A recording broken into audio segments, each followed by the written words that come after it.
সুরটি রাজকুমার সিনেমার শিরোনাম সঙ্গীতের। এটি শুনলেই কেন যেন মনে পড়ে যায় বলিউডের আশিকি সিনেমার তুমুল জনপ্রিয় ধীরে ধীরে সে মেরি জিন্দেগি মে আনা গানটির সুর। সুর দুটি একসঙ্গে শুনলে এমন লাগে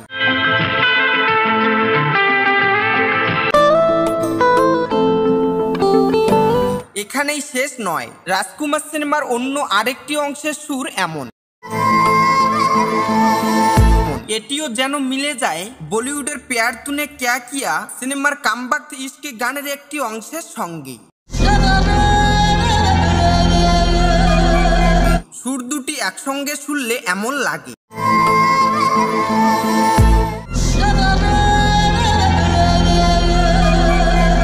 বলিউডের গান দুটি অনেক পুরনো। অন্যদিকে রাজকুমার গানটি প্রকাশ পেয়েছে 28 মার্চ। রাজকুমার গানটি সুর ও সঙ্গীতায়োজন করেছেন কলকাতার আকাশ সেন। অনুপ্রাণিত হয়ে গানের সুর সঙ্গীত করার চল অনেক দিনের।